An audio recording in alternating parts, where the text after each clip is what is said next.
嫡公弟子苏明，嫡公弟子范阳卢林峰。我二人以恩师之名作保，也愿意加上范阳卢氏的名声。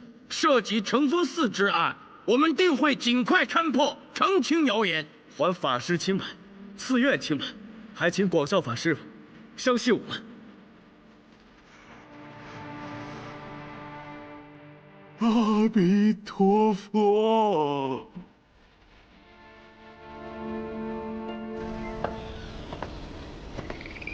真的要像杜明说的那样草草结案吗？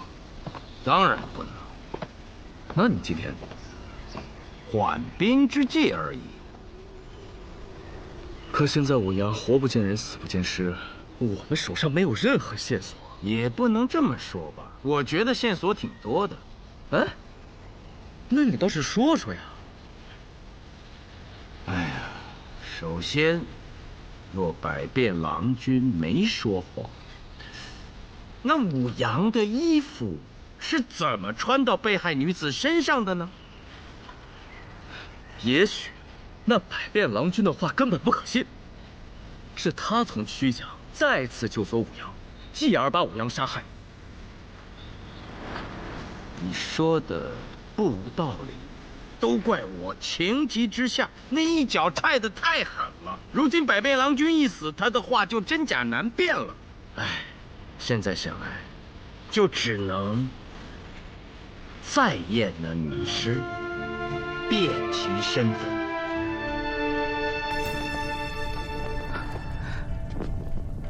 咱们这样合适吗？你不是女侠吗？怎么胆小起来了？我不是胆小，我是说验尸，要不要先告诉苏无名和卢凌风他们呢？顾不了那么多了，我必须要看上一眼。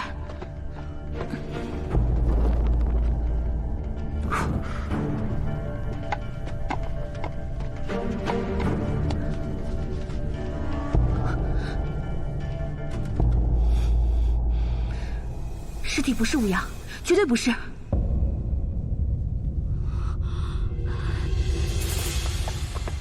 你说什么？你们俩去验尸了？我知道不该私自去验尸房，不过我突然间想起来了一件事儿。那日，我能和你们做朋友吗？我没有朋友。当然。那天我看见他的手上有一个梅花烙，很精美。我当时就在想，等同游曲江时，问他怎么烙上去的。可那具尸体上没有。一梅，你可帮了大忙了。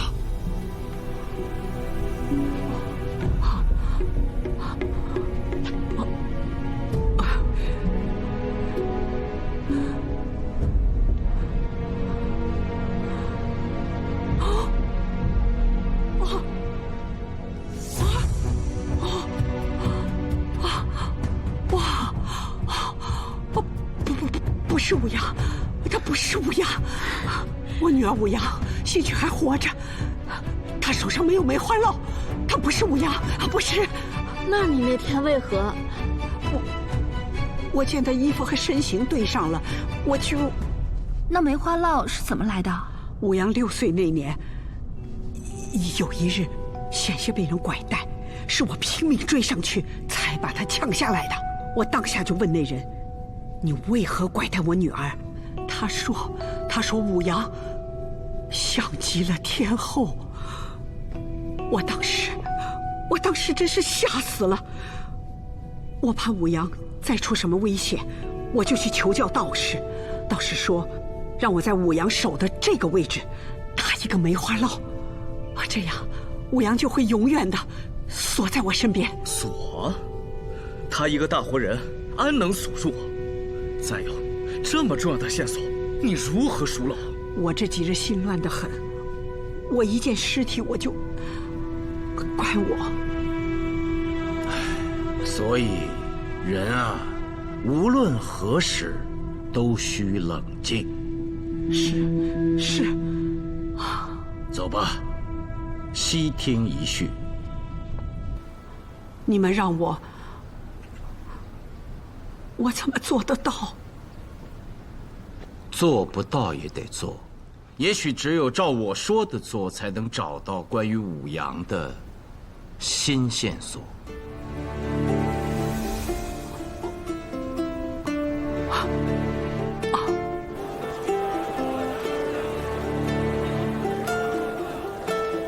我店的神仙玉女粉有货了，听说他女儿死了，如果有需要的，快进来瞧瞧。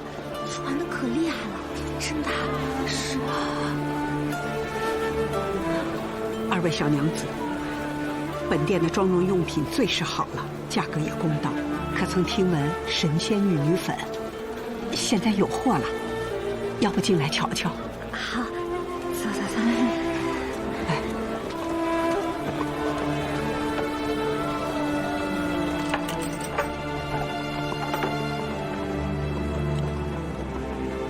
这样，我。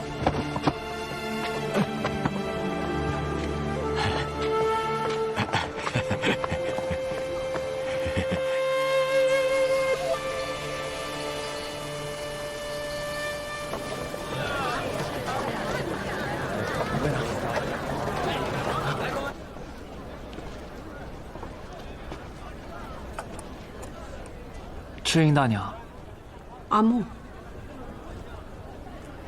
我这没有垃圾。哦不，我是来跟您告别的，我要回杭州老家了。我觉得您想开一些吧，也许武阳离开是件好事呢。从此以后，你们母女俩都能得到解脱。解脱？我女儿丢了，你让我怎么解脱？你算什么东西？跑到这儿来跟我说这些，莫名其妙！滚，滚出我的店！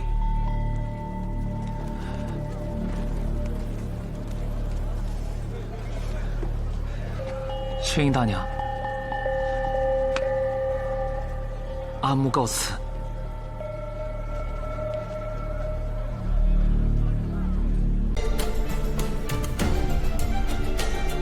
是你。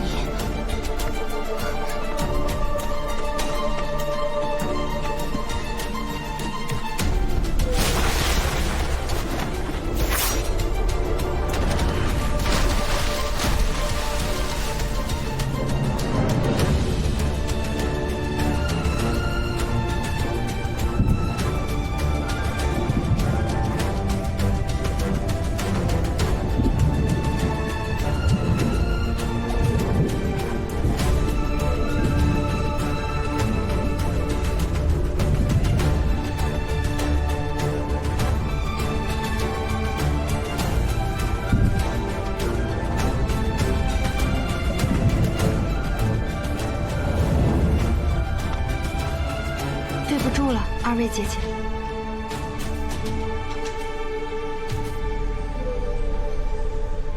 为了挣脱母亲的枷锁，这两位萍水相逢的姐姐亦成了你的棋子。我也是没办法。我听说神仙玉女粉可以祛斑除刺，还能增加皮肤光泽，真有那么神啊？是真的。二位小娘子留步。那明天你们没事，我们一起去曲江玩啊。好啊，我还没去过曲江呢。那就一言为定。4出10分，成佛寺门口见。那我们不见不散。好，我早已计划与阿木私奔，只待时机。与二位姐姐约定同游曲江，是想掩饰自己背叛了母亲，让她认定我失踪是意外。阿木，武阳从后窗逃脱，是你协助的吧？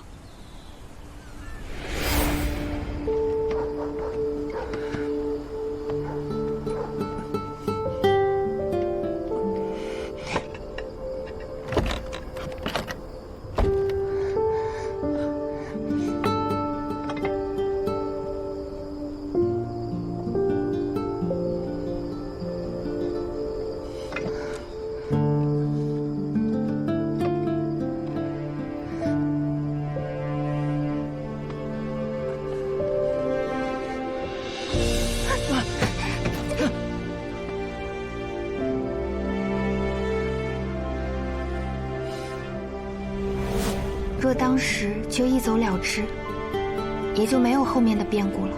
可我还是舍不得娘，想最后再看一眼她舞狮的样子。赤英善狮舞，你早就知道。知道，只是母亲不想让我知道，我假装不知道而已。好有主意的一个小丫头啊！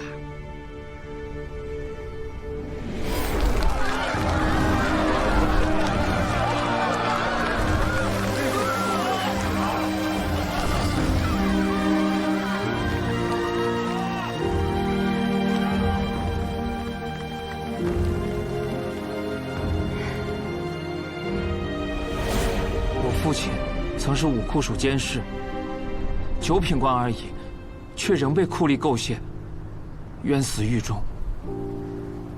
我成了孤儿，继而落魄，沦为楚惠夫。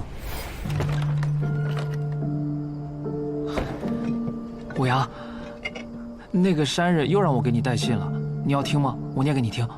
不听。那你要回信吗？你说吧，我帮你写下来。你觉得我该继续相信他吗？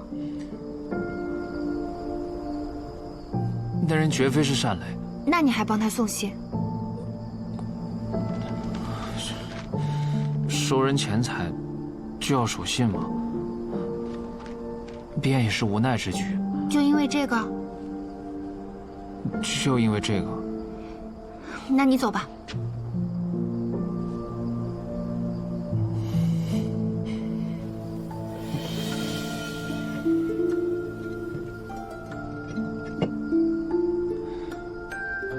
武阳，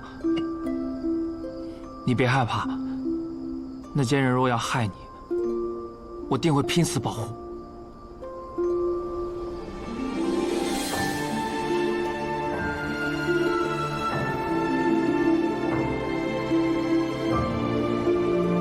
你为他送信，也是想趁机来见我吧？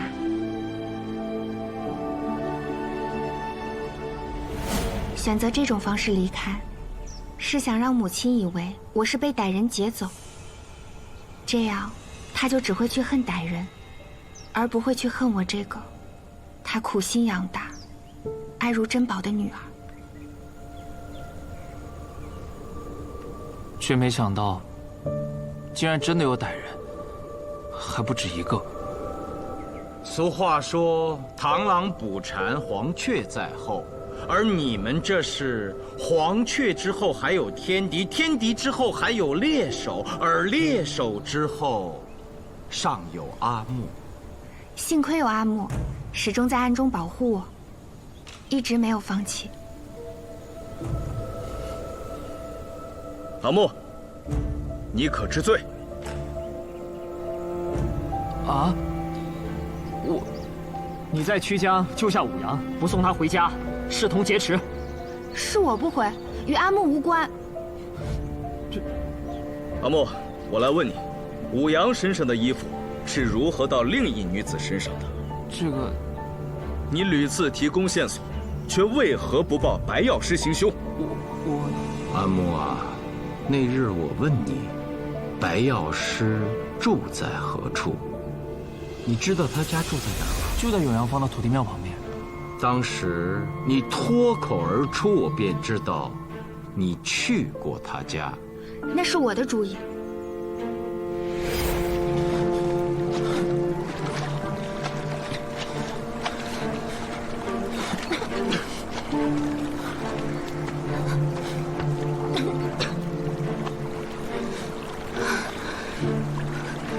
那个白药师竟也是奸人，我听他说过，家住永阳坊土地庙旁。趁他受伤，你随我去，杀了他，省得他再害别人。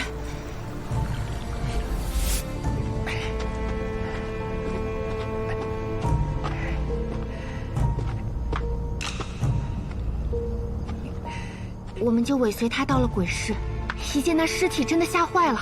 阿木再次提醒我报官，可是冷静下来，我想正好可借此脱身，让母亲对我的死确信不疑。哎，那是你亲手给尸体换的衣服？是，我让阿木回避了，故他没罪。我当时实在是被吓得哆嗦，就只能在远处保护武阳了。武阳，你真是好胆量！为了离开赤英大娘，你也算是孤注一掷了。我再问一遍，阿木，你可知罪？刚才不都解释清楚了？可今日你在做什么？按大唐律法，拐带人口是重罪。是我自愿与他同行，何谈拐带？但若赤英告状，即为拐带。二位上官，二位姐姐，老伯，小兄弟，武阳求你们了，放过我和阿木吧。母亲对我很好，但又很不好。我真的不想一辈子被他锁在身边。我也想按我自己的想法穿衣打扮、嫁人、生儿育女，自由自在的活。否则我宁愿死。武阳求你们了。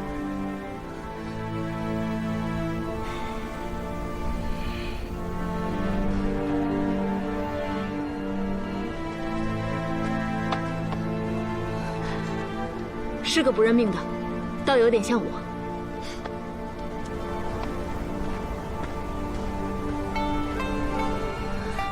陆凌风，自由自在是每个人的权利。虽说放了武阳对赤英大娘太过于残忍，但如果是我可能会这么做。哎，你们两个，行了行了，起来吧起来吧。我问你们，到杭州之后何以为生啊？我偷偷攒了些钱，也记下了我娘研制出的神仙玉女粉的配方。我要去杭州开个面织店，生意一定会好的。嘿呀，你娘的那个配方也没什么稀奇的。我重新又配了一份，添了2味，又减了1味。你拿这个配方重新调制，保管会卖得更好。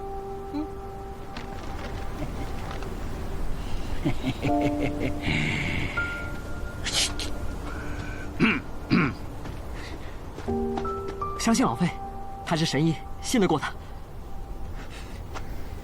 师傅，陆参军，若需将阿木擒回，您尽管吩咐；若不擒，我先走。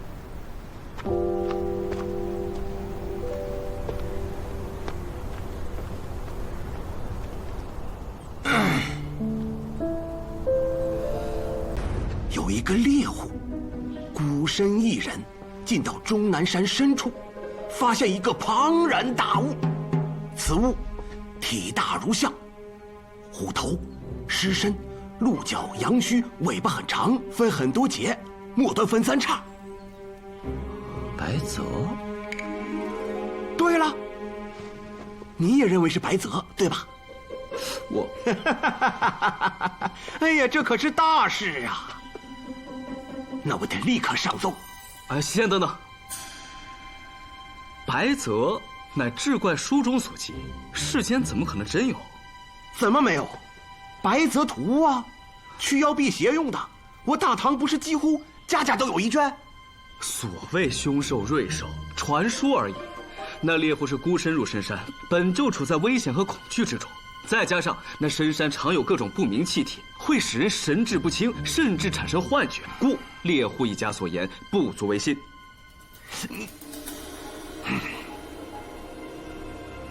苏明，哎，你说呢？既有人看见了，那就可以上报。这就对了嘛！啊！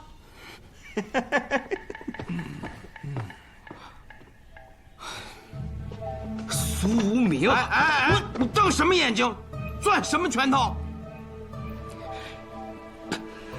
所谓4大凶兽，混沌、饕餮、穷奇、桃物；所谓4大瑞兽，麒麟、谢豸、貔貅、白泽嘛。据传，炎黄之时，皇帝出巡东海之滨的时候，他就见过白泽。那是传说，传说，能信吗？杜明上报天子，万一不是，该当何罪？白泽之所以被称为瑞兽，是因为他常隐于乱世。当有明德之君临于天下，那白泽就会随之出现在人间嘛。陆凌风，杜明什么意思？你没听懂啊？我懂什么？动你的脑子！我相信当今天子会是个明德之君，但如此草率的上报，不仅是欺君之罪，更是欺骗了天下百姓。他杜明要如何，我不与之计较。苏无名如此糊涂，他对得起恩师吗？他恐怕不是糊涂，最多顺水推舟而已。你还是太过耿直。也许所谓的白泽现世只是一个说法，但却是天子所需要的。你又何必如此较真儿？你这么一说，我好像不再纠结了。我喜欢你根据实证求索真知的态度，但毕竟在官场，你以为苏无名跟你一起反对，那杜明就不上报了吗？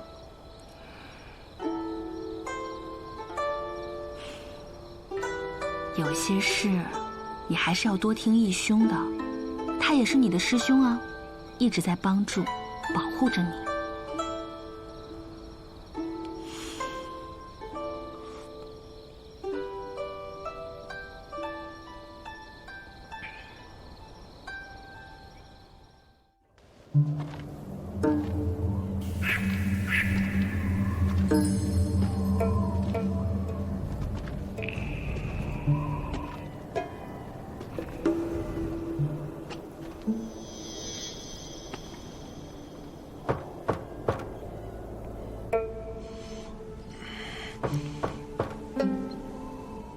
谁啊？谁呀？这么晚了，叩门何事啊？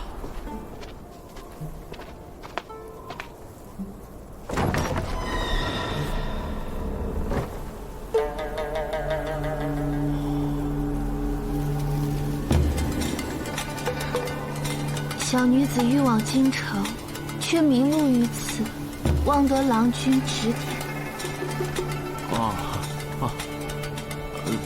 此刻，就算到了京城，城门也关了，且天色已晚，你自己一个人多不安全啊！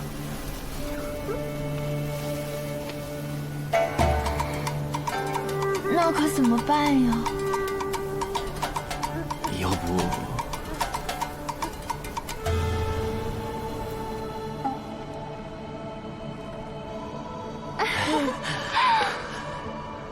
你不是说让我进来歇息一下吗？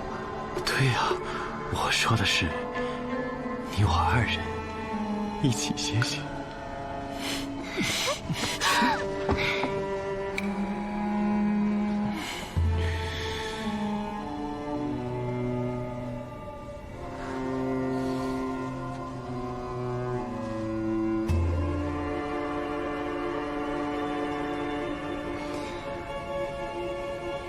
你可真坏！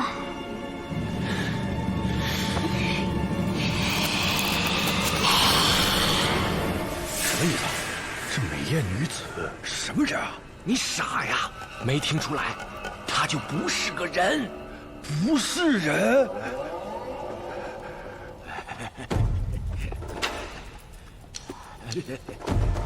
我让你说点刺激的，你就说这个。大半夜的，你是在吓唬我哥俩吗？啊，没有啊！你看，你把老朽都捆成这样了，我哪敢吓唬你？这是我说的最好的一段。最好的！你说你会说书，我才没宰你。原来你只会说神啊鬼啊！别打他！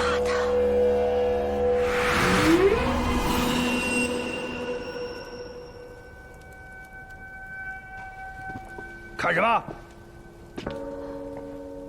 待会儿我再来收拾你，放心，我不嫌你老。哥，要不你先吃着，我上去看看有什么值钱的。急什么？对，让这老东西把书说完。我觉着说的挺有意思的。接着说。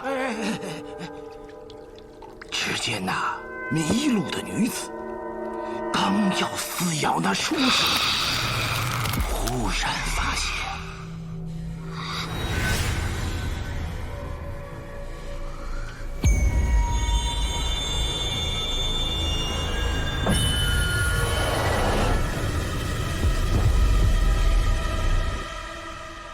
天色已不早了，我还是先赶路吧。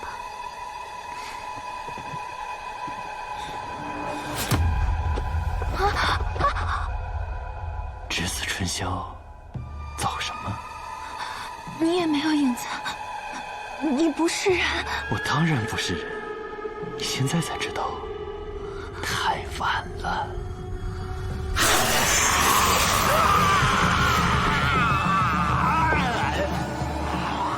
娘的，吓死我了！你这个老东西，还敢吓唬我们？啊！不！我说的书好听吗？把这两个老家伙杀了！别呀，哥！那女子虽然老，但她不丑啊！我都半个多月没有碰过女人了。别！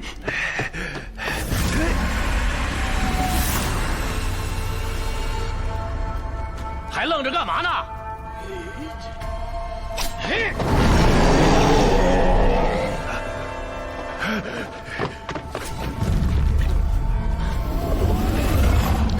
什么东西在叫？狮子还是老虎？老东西问你的。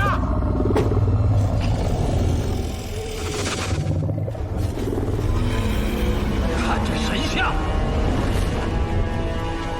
这是白泽神庙，我是白泽山人，我掐此一手神兽庇护，你们惹怒了神兽，今夜恐怕连骨头渣都剩不下了。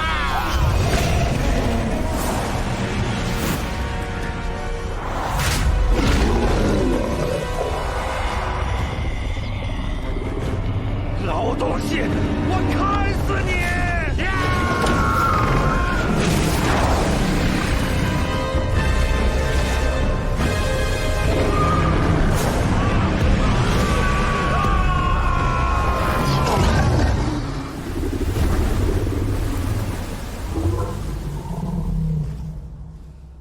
白泽啊，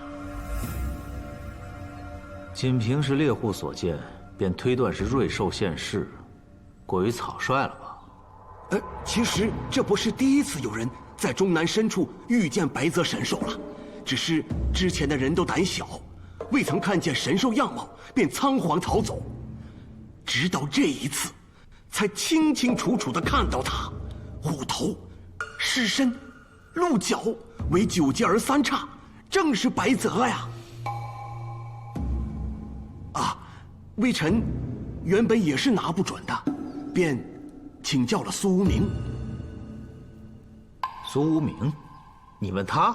啊，苏无名虽无官职，但他是嫡公弟子，且以博闻强记著称，故他怎么说？他确认是白泽无疑。毕竟受狄仁杰真传，也多少有些见识，这种事问他，倒也没错。如此说来，真是白泽现世了。恭喜陛下！喜从何来？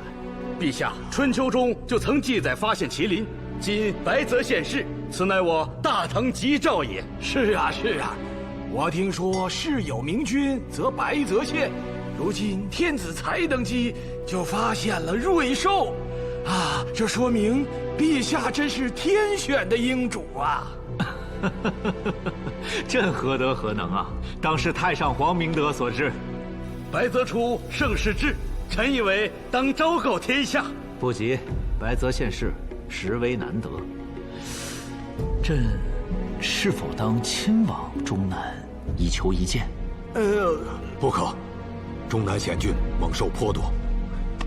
陆童愿带天子前往。哎，大将军，陆童，你的眼睛进了山恐怕不太方便。这件事是杜明上报的，就交给雍州府办吧。第一个找到白泽者，赏1000金，以子封侯，食邑1000户。是。雍州府当竭尽全力寻找白泽。